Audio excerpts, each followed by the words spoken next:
I'm Priyanka Parve from G.H. Raisoni College of Engineering and Management, Pune, Maharashtra, India. I'm here to deliver a session on multi-channel allocation and medium access control in wireless sensor network. As you can see, my today's topic is multi-channel allocation and medium access control in wireless sensor network. So these are the contents of my slides presentations. First of all, I would like to tell you what is wireless sensor network. Wireless sensor network is the network which is used to transfer the data from cluster to cluster, node to node using the channel links. Okay, this wireless sensor network has three parts: cluster, nodes, and channels.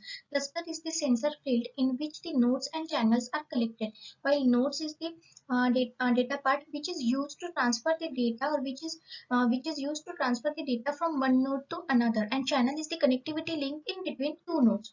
My data wireless sensor network is self-organized and self-configured. It is self-organized and self-configured because the in the cluster head is selected on the basis of the weight and the ability of the cluster to send the data and ability of the channels to send the data. In this network, we are using wireless mesh network. In this wireless mesh network, we are using multiple wireless network interference to so that the network is always available to send the data in between the nodes and clusters. This wireless sensor network has the quality of services which supports the traffic load, high bandwidth, and additional channels. Additional channels, that means each one node can have more than two channels, so that the connectivity cannot stop, and whenever the node is not empty, whenever the node is already transferring data, it can be available for another node to send or receive the data. Next is literature survey. In literature survey, I'm going to explain 2 points: existing system and proposed system. Existing system have some drawbacks, which are it has a single channel system. That means the one node is allocated only single channel, and that's why the network is robust, and that is the reason why the maximum waiting time is there, because if the node is sending the data or receiving the data, the waiting time is allocated to that node or the node which have to send the data. That's why there is the minimum transfer and minimum collision also. Next is proposed system. In my proposed system, we are allocating more than two channels to a single node. That's why the network connectivity is high and it minimize the interference, and the channels are adaptive to the load. In clustering, we are minimizing the complexity, and the clusters are easier to handle. The methodology of my proposed system has four main points, that is channel allocation scheme, clusters, decrease cluster head communication, and increasing inter-cluster communication. In channel allocation scheme, we are maximizing the efficiency of nodes as well as the channels. As well as the channels are reusable. That means if the data communication bit of the one channel from one node to another node has been finished, then that channel is reusable by another nodes or that node only, and which is used to avoid the interference among the channels. The cluster always have three parts: cluster head, nodes, and the channel. Cluster head, as I have told, the cluster head is the node which is having high weight and which is having maximum weight and which is capable of transferring the data at the maximum extent. Because we are decreasing the cluster head communication, our system is efficient to transfer the data in between the clusters. And the intercluster communication, we are increasing it so that the intercluster communication will be minimized.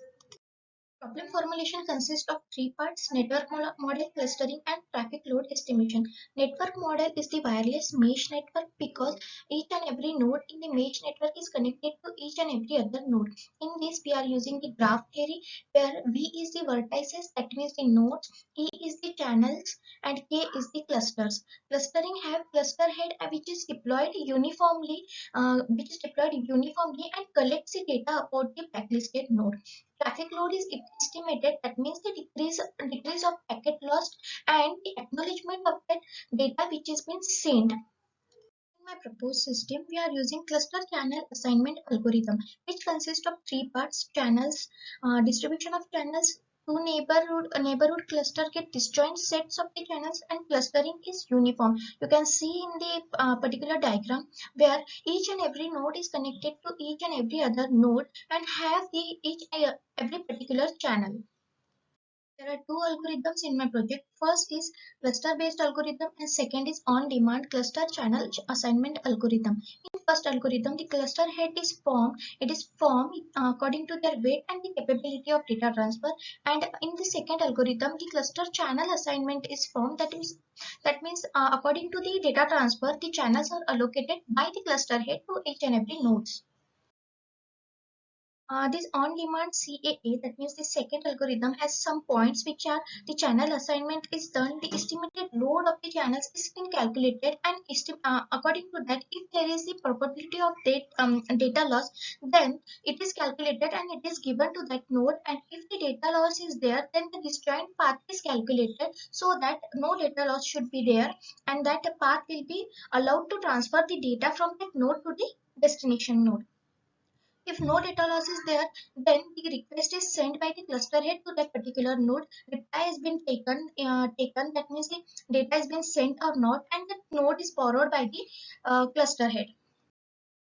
Route selection is done in this process in two ways. First way is round robin and single path. Round robin means if the data has been sent, then every packet should acknowledge that data. And in single path, only the data has been sent, and whenever the fulfillment of data has been reached is maximum strength, then only the acknowledgement is given. The newly created path is preferred so that there should be no data loss with less traffic and minimum waiting time. Here you can see the simulation result of my project. Here you can see five nodes are connected to each other, in which number 4 node and number 2 node are data transferring. Here you can see the sensor field of the node in between the cluster, in which each and every node has its own cluster sensor field. These are the graph of my simulation. In this fractional interface of 50 nodes are there, and the packet delivery ratio. You can see the packet delivery ratio of my simulation is very high extent, that is the 100%. Now I would like to conclude my project with cluster channel assignment is used, high packet losses are minimized, and a new node is always connected to the channel which is already new, and clustering strategy is simplified and the complexity is reduced. These are my references. Thank you for watching my presentation.